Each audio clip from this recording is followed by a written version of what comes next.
Em uma cidade tranquila do interior do Paraná, uma menina entra em casa pouco antes do meio-dia. Depois disso, ninguém mais a vê sair. O que parecia apenas mais um desaparecimento logo começa a revelar detalhes inquietantes. Câmeras desligadas no momento exato, comportamentos difíceis de explicar, versões que mudam e silêncios que dizem mais do que palavras. Dentro daquela família, havia conflitos, havia segredos, havia dores mal resolvidas. Mas havia também algo mais, algo que estava prestes a ser descoberto. E quando a verdade começou a emergir, ela mudou completamente o rumo dessa história. E nada, absolutamente nada, é o que parece.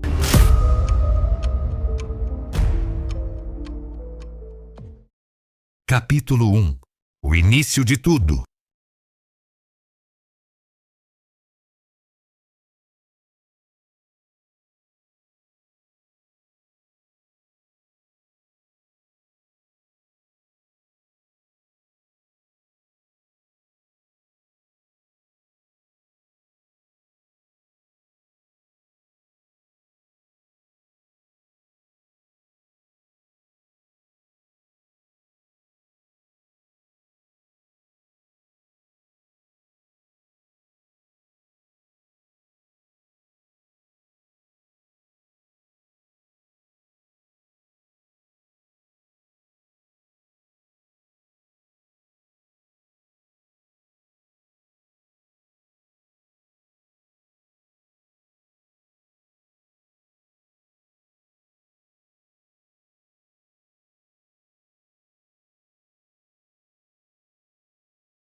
Desaparecimento.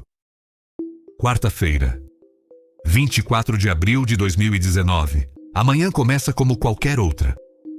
Terezinha sai cedo para trabalhar. Eduarda também sai de casa e ia para um passeio da escola. Nada fora do normal. Nenhum sinal de que aquele dia ficaria marcado para sempre. Por volta de 1 da tarde, Terezinha retorna para almoçar. Abre a porta. Silêncio. Ao entrar, vê a mochila de Eduarda em cima do sofá. Estranha, mas não o suficiente. Não percebe nenhum movimento da menina. Vai até a cozinha, almoça rapidamente e volta ao trabalho. Até ali, tudo parecia tranquilo. No fim da tarde, depois de um longo dia, Terezinha retorna para casa. Chama pela neta. Nada. Procura nos cômodos. Nada. Nenhum sinal de Eduarda. Pergunta a Ricardo se ele a tinha visto. Ele responde que não. A preocupação começa a crescer. Já era tarde. Eduarda nunca demorava assim. Terezinha sai pela rua. Anda pelo bairro. Bate na casa de vizinhos. Vai até as casas das colegas de Eduarda. Ninguém a viu. Ninguém sabe de nada. Ela volta para casa. Talvez esperando que, a qualquer momento, a menina surgisse no portão. Talvez esperando ouvir o barulho da chave, o som dos passos apressados. Mas a madrugada passa. E nada. Nenhuma notícia. No dia seguinte, logo cedo, Terezinha vai até a escola. Pede os contatos das amigas de Eduarda. Quer ligar. Quer perguntar. Quer qualquer pista. A escola se recusa. Não tem permissão para fornecer contato dos alunos. Sem saída, ela vai até o conselho tutelar pedir auxílio. Enquanto o conselheiro faz perguntas, algo chama a atenção. Ele não consegue parar de observar Ricardo. Terezinha está visivelmente aflita, ansiosa, agitada. Ricardo está sentado, mexendo no celular, sorrindo. Aquele comportamento não combinava com o desaparecimento de uma filha. Era impossível ignorar. O conselheiro decide acompanhar Terezinha até a escola. Lá, consegue entrar em contato com alguns amigos de Eduarda. Mas ninguém a viu. Ninguém falou com ela. O conselheiro orienta que pai e avó procurem a delegacia para registrar um boletim de ocorrência. Por volta do meio-dia, os dois vão à delegacia. Contam aos investigadores que Eduarda não havia retornado da escola. Dizem que foram ao conselho tutelar, à escola, procuraram pelo bairro, pediram informações a vizinhos e conhecidos. Nenhuma informação. No mesmo dia, a polícia entra em contato com pessoas que poderiam ter tido algum contato com Eduarda. Investiga lugares por onde ela poderia ter passado. A sexta-feira chega. Os investigadores vão até a casa da família para colher mais informações. Encontram uma avó alterada, emocionalmente abalada. Mas o pai estava calmo, tranquilo demais. Não encontram nada de anormal na casa. Nenhum sinal aparente de violência. Nenhuma evidência clara. Mas o comportamento de Ricardo causava estranheza. Indiferente, sem preocupação visível. No sábado, logo pela manhã, Ricardo entra em contato com a investigadora do caso. Pergunta o que fariam naquele dia. Diz que já estava cansado demais daquela situação. Cansado. Enquanto a filha continuava desaparecida. A polícia não desiste. Retorna à casa para colher mais informações. É então que Ricardo começa a levantar hipóteses. Diz que Eduarda poderia estar se prostituindo, pois era uma menina muito rebelde. Insinua que ela poderia ter fugido com um caminhoneiro. Em outro momento, sugere que talvez ela tenha se matado, porque nunca superou o assassinato do avô. As palavras são duras, frias, como se falasse de alguém distante, não da própria filha. Em meio às conversas, Terezinha apresenta uma carta. Diz que a encontrou na cama da menina. A carta teria sido escrita por Eduarda. Nela, a garota dizia estar muito triste e pedia perdão à avó. A investigadora observa atentamente. Pergunta por que aquela carta só estava sendo mostrada agora.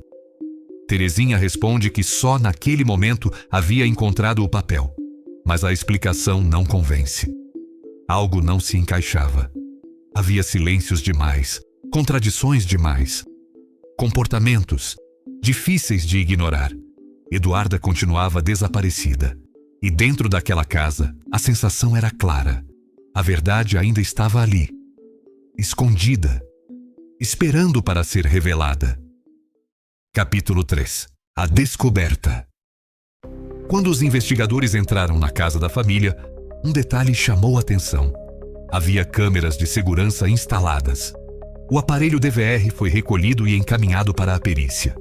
Dias depois, ao analisarem o equipamento, os peritos percebem algo, no mínimo curioso. As câmeras haviam sido desativadas na segunda-feira, 22 de abril, e religadas apenas na sexta-feira, 26 de abril, justamente no intervalo que antecedia e sucedia o desaparecimento. Coincidência? Ou planejamento? Mas a polícia foi além. Notaram que a casa vizinha também possuía uma câmera, posicionada para a rua. As imagens foram recolhidas e levadas para análise, e o que os investigadores viram mudou completamente o rumo da história. O vídeo mostra Eduarda entrando em casa por volta de 11h50 da manhã. Ela voltou. Ela entrou. Às 13h27, as câmeras registram Ricardo saindo de casa em seu veículo. Eduarda não é mais vista saindo. Nenhuma imagem, nenhum registro, como se tivesse simplesmente desaparecido dali para dentro. No domingo, uma nova informação chega à polícia. A família era proprietária de outro imóvel. Estava vazio. Ninguém morava lá. Uma reforma havia sido iniciada, mas as obras estavam paradas há algum tempo. Porém, dias antes do desaparecimento de Eduarda, vizinhos relataram ter ouvido barulhos estranhos vindos da casa. Barulhos de obra, movimentação, mesmo sem ninguém morar ali. Sem perder tempo, os policiais vão até o local. Na garagem, encontram uma caminhonete. Entram na residência e então, algo chama a atenção. No chão, a terra estava remexida. Pedras soltas fora do lugar. Um cenário que não combinava com abandono. Os policiais se entreolham. O silêncio era pesado. Ninguém queria pensar no pior, mas não havia escolha. Pegaram pás, enxadas e começaram a cavar. A cada camada de terra retirada, o coração apertava. Nada. Apenas um buraco fundo. Pensaram em desistir. Talvez fosse apenas impressão. Talvez não houvesse nada ali. Até que algo diferente surge entre a terra. Uma forma estranha. O que era aquilo? Parecia uma perna humana. E não era só isso. À medida que continuavam cavando, um odor forte e desagradável começava a subir do solo. Inconfundível. A perícia foi chamada imediatamente. E ali, sob a terra recém-remexida, encontraram o corpo da pequena Eduarda. Ela estava com os pés e as mãos amarrados. Um saco plástico envolvia sua cabeça. O cenário era devastador, brutal, silencioso. A pergunta ecoava entre os investigadores. O que aquela família estava escondendo? Naquele momento, foi decretada a prisão preventiva de Ricardo. Enquanto ele era conduzido à delegacia para interrogatório, o corpo da menina, da linda garotinha que entrou em casa às 11h50 e nunca mais saiu, era levado ao Instituto Médico Legal para análise. A verdade agora não podia mais ser enterrada. Capítulo 4. Julgamento, primeira fase. Na audiência na vara do Tribunal do Júri, diversas testemunhas foram ouvidas. Cada depoimento era uma peça. Cada palavra, um peso. Entre os ouvidos estava o professor de educação física e instrutor da academia que Ricardo frequentava. Ele relatou que Ricardo treinava ali, mas não com frequência. Disse que na quarta-feira à noite, justamente no período em que Eduarda já estava desaparecida, Ricardo apareceu na academia. Treinou normalmente, não comentou absolutamente nada sobre a filha. Nenhuma palavra, nenhum pedido de ajuda, nenhum sinal de desespero. No dia seguinte voltou à academia. Foi então que o instrutor o confrontou. Perguntou sobre o comportamento dele. Afinal, a filha estava desaparecida. Mesmo assim, ele estava ali, treinando. E o mais estranho, Não havia comentado com ninguém sobre o sumiço da menina. Ricardo pareceu não se importar. Na sexta-feira, retornou novamente à academia. Tranquilo, indiferente, como se nada estivesse acontecendo. Mas o depoimento mais contundente viria de outro homem. O morador da casa vizinha ao imóvel onde o corpo foi encontrado. Ele contou que a casa estava em reforma e vazia havia muito tempo. Ninguém aparecia por lá. Era um imóvel abandonado, silencioso. Até o dia 23 de abril, um dia antes do desaparecimento de Eduarda. Ele afirmou ter visto Ricardo chegar ao local com seu carro, entrar, trancar-se dentro da casa.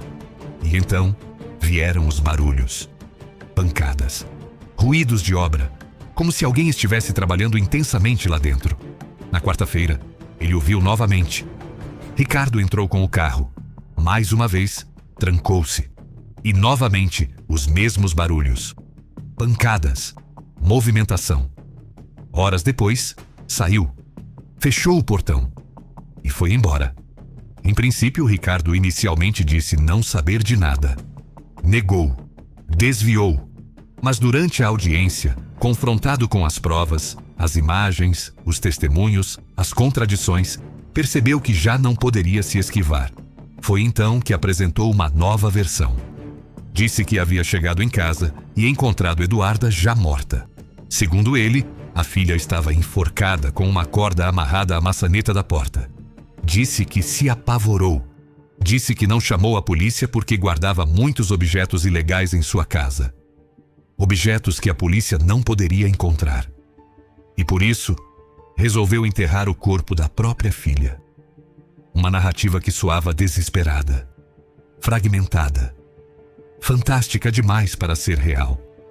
Uma história que mais tarde seria confrontada por uma prova que não poderia mentir. Uma prova silenciosa, imparcial e devastadora. Antes de continuar o vídeo, recomendo que, se você se interessa por esse tipo de assunto, não deixe de se inscrever em nosso canal para receber mais conteúdos como esse. Também curta os vídeos e compartilhe. E não se esqueça de ativar o sininho para receber todas as notificações. Toda terça, um caso internacional e toda quinta, casos nacionais. Capítulo 5. O que o corpo contou? Quando o corpo de Eduarda foi analisado, a perícia tratou de confrontar a versão apresentada por Ricardo. E a resposta veio rápida, fria, técnica, mas devastadora. A hipótese de suicídio foi descartada quase imediatamente. O laudo de necropsia concluiu que Eduarda morreu por asfixia mecânica por esganadura e afastou por completo qualquer possibilidade de enforcamento. Não havia dúvidas técnicas. O documento apontava a presença de estigmas digitais no pescoço da vítima. Havia equimoses, havia escoriações no queixo, lesões típicas de quem teve o pescoço comprimido por mãos humanas. O legista foi claro. Essas marcas só aparecem quando a vítima está viva. Não poderiam ter sido provocadas após a morte. Não poderiam ter sido resultado de manipulação do corpo, e muito menos auto-infligidas. O hematoma no queixo revelava algo ainda mais perturbador. Movimentação da cabeça. Um gesto instintivo. Um reflexo de sobrevivência. Eduarda tentou se livrar. Tentou respirar. Tentou lutar. O laudo afirma que a morte não foi instantânea. Houve luta. Houve resistência. A causa da morte foi descrita como falta de ar, interrupção da circulação arterial cervical e ação nervosa. Não foi suicídio. Foi violência. Ricardo continuou preso. Terezinha também foi presa, mas logo obteve liberdade provisória. As acusações eram graves. Ricardo foi denunciado por homicídio triplamente qualificado, ocultação de cadáver e falsidade ideológica. Terezinha responde por ocultação de cadáver. Ambos foram pronunciados para serem julgados pelo júri popular. Mas o julgamento não aconteceu de imediato. O processo passou por diversos adiamentos. Inicialmente, o júri estava previsto para ocorrer em Rolândia. No entanto, foram apresentados pedidos de desaforamento sob a justificativa de garantir a imparcialidade dos jurados. O caso havia causado grande comoção. O júri foi transferido para Londrina. Depois, novamente transferido. Desta vez, para Maringá. Agora, o novo julgamento perante o júri está previsto para o dia 23 de junho de 2026. Uma data aguardada. Uma data que pode finalmente trazer respostas definitivas. Mas independentemente do que ainda será decidido no tribunal, uma verdade já é incontestável. Eduarda lutou pela própria vida. E sua voz, silenciada naquela casa, agora ecoa nos autos do processo. Histórias como a de Eduarda nos obrigam a olhar para algo que vai muito além de um processo criminal. Elas nos fazem refletir sobre o papel dos pais. Ser pai ou mãe não é apenas gerar uma vida. É assumir todos os dias a responsabilidade emocional, moral e afetiva por alguém que depende totalmente de você. É proteger, orientar, acolher, mesmo nos momentos de conflito. Conflitos existem, diferenças existem. A adolescência é desafiadora.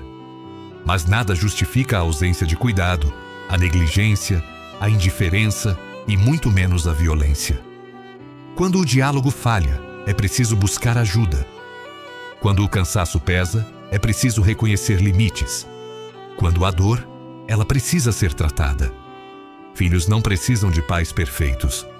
Precisam de pais presentes. Porque no fim, o que molda uma vida não são apenas regras ou cobranças, mas amor, responsabilidade e a capacidade de escolher proteger, mesmo quando é difícil. Obrigado por ficar até aqui. Até a próxima!